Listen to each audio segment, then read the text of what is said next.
வணக்கம். நான் Benjamin, ஃபார்மகனோட founder. தென்னை மரத்துக்கு ஒரு நாளைக்கு எத்தனை லிட்டர் தண்ணி ஊற்றணும்? இது வந்து ஒரு மில்லியன் டாலர் கொஷின். நிறைய தென்னை விவசாயிகள் பார்த்தீங்கன்னா, இதை பற்றி பெருசாக டிபேட் பண்ணுவாங்க. இப்படி ஒரு சப்ஜெக்ட் வந்து ஏன் வந்தது அப்படின்னா, தொழில்நுட்பம் வளர்ச்சி இல்லாத காலத்தில் அந்த தென்னை மரத்தை வந்து நிறைய செலவு பண்ணி நடுறாங்க. நடும்போது இவ்வளோ தண்ணி ஊற்றினா கரெக்டாக இருக்கும் அப்படின்ற ஒரு புரிதல் அவங்களுக்கு வருது. அதை பேஸ் பண்ணி ஃபாலோ பண்ணிகிட்டு இருக்கிறாங்க. அதுவும் ஒரு ஒரு ஊருக்கு போனீங்கன்னா ஒரு ஒரு மாதிரி சொல்லுவாங்க. இப்போ பொள்ளாச்சியில் சொல்கிற நம்பரும், மதுரை பக்கத்தில் இருக்கிற விவசாயிகள் சொல்லக்கூடிய நம்பர் ஆஃப் லிட்டர்ஸும், திருநெல்வேலியில் இருக்கிறவங்க சொல்கிறது வித்தியாசமாக இருக்கும். ஏன் இந்த வித்தியாசம்? உண்மையிலே வந்து இந்த நம்பர் ஆஃப் லிட்டர்ஸ் அப்படிங்கிறது ஒரு சென்சிபிள் கால்குலேஷனா? இல்லை அதுக்கு ஏதாவது சயின்டிஃபிக் அப்ரோச் இருக்குதா? அதை பற்றி நான் கொஞ்சம் டீட்டெயிலாக பார்க்கலாம். இப்போது ஒரு செடி எடுத்துக்கிட்டிங்கன்னா, அது தண்ணி உரியுதுன்னு நம்ம சொல்கிறோம்.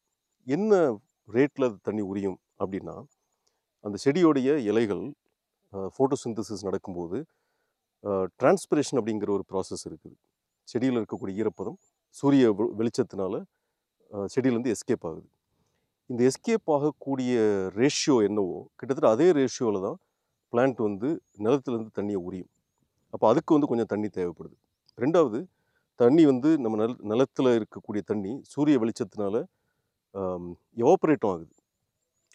அப்புறம் பிளான்ட்டுக்கு தேவையான ஆக்சிஜன், ஹைட்ரஜன் இதுக்கும் அது தண்ணி எடுத்துக்குது. ஸோ இப்படி 3 விதமாக தண்ணியை வந்து பிளான்ட் உறிஞ்சிக்குது. ஸோ எவ்வளோ உரியும் அப்படின்னா, அது வந்து ப்ரொபோர்ஷனேட் டு அதோடைய பயோமாஸ். ஒரு சின்ன செடிக்கு அதோடைய லீஃப் வந்து கம்மியாக இருக்குது. அதனால் டிரான்ஸ்பிரேஷன் கம்மியாக இருக்கும். அதோடைய ஆக்சிஜன், ஹைட்ரஜன் ரிக்வயர்மெண்ட் கம்மியாக இருக்கும். அதனால் அது உரியறதும் கம்மியாக இருக்கும். அப்போ அதுக்கு கம்மியாக தண்ணி ரிப்ளனிஷ் பண்ணால் போதுமானது.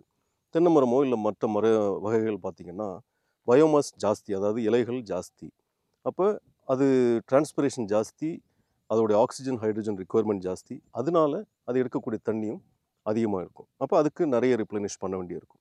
இப்போ இந்த வேலையை நம்ம பழைய மெத்தடில் வந்து இத்தனை லிட்டர் பர் ட்ரீ பர் டேன்னு நம்ம கால்குலேட் பண்ணுறது சிறந்ததா?